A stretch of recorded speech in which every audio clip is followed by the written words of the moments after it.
Before I start, make sure to subscribe to my channel if you haven't yet, and drop your thoughts in the comments. I want to hear what you do if this happened to you. It started with a text that made my chest seize. I remember staring at my phone, unable to believe what I was reading. We need to talk. Not now. Not tonight. Just later. Her name flashed across the screen, but the warmth it used to carry was gone. That was 5 days ago. 5 long, suffocating days of silence. I replayed every conversation, every laugh, every promise we'd made. Had I missed something? Had I done something wrong? I tried to convince myself it was nothing, just stress, maybe some work things she didn't want to talk about, but the knot in my stomach refused to loosen. I noticed the little things first. The missed calls, the sudden disappearance when I came home, the soft vibration of her phone buried under a pillow whenever she thought I wasn't looking. She was always busy, always tired. And yet, I felt it. The distance, that unspoken wall growing taller between us with every passing day. I tried talking to her, carefully at first. "Hey, are you okay?" My voice sounded small in our apartment, like a whisper in a room that had lost its warmth. She smiled a little too quickly, a little too rehearsed, and said, "I'm fine." Really, but it wasn't fine. I could feel in the way she avoided my gaze, the slight tremor when she put her hand down too fast. On the 5th day, I couldn't hold it anymore. I grabbed an envelope, thick with papers I'd been quietly collecting. Bank statements, receipts, screenshots, little breadcrumbs that didn't belong to me. I didn't know if I wanted answers or just closure, but I knew I had to see the truth. I handed it to her across the kitchen table. She looked at me, blinking, trying to place my expression. And then the smirk appeared. That smirk I had loved in better days.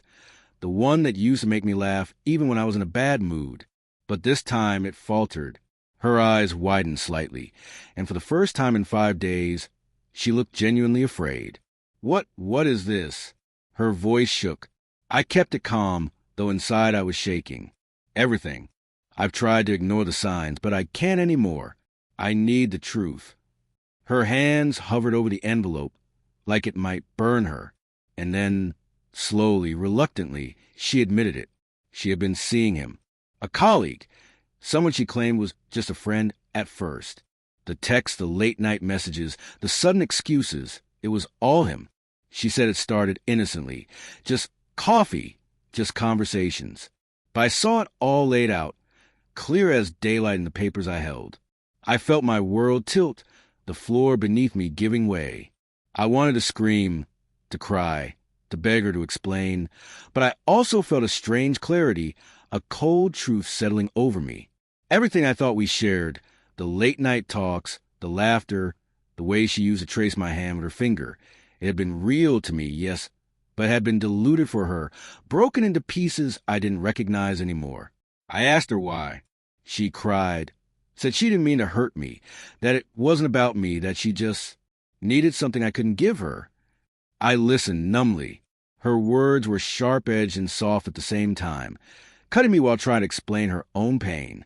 I remembered all the small moments, the missed anniversaries, the fleeting irritation, the time I had brought her favorite flowers only for her to sigh when she saw them.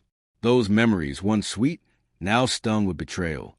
I realized the love I felt had become a one-way street. The room was silent except for her quiet sobs and my shallow breathing. I didn't yell. I didn't throw things. I simply placed the envelope back on the table. "I need time," I said, and I meant it. Time to untangle my heart from hers, to reclaim pieces of myself I had given away without noticing. She reached for my hand. I didn't pull away, but I didn't hold hers either. She whispered apologies that sounded hollow now, like echoes in a hall that had lost its doors. I nodded once. That was all I could manage. Walking away that day was the hardest thing I've ever done. Not because I wanted revenge, not because I wanted her to feel pain, but because I loved her, still do, in some small, stubborn corner of my chest. And love, I realize, sometimes means letting go, even when your heart refuses to. Weeks have passed. I see her sometimes, the way she looks when she thinks I'm not watching. I feel a mixture of anger, longing, and peace. I've started to rebuild. My mornings are quieter now, but they are mine. I sleep a little easier. I smile a little more freely. And though the scars remain, I've learned that my trust, once broken, is something I can protect, something I can honor within myself. And that envelope? It's still on my desk. A reminder of the day the smirk disappeared, of the truth I had to face, and of the strength I never knew I had until I demanded it for myself.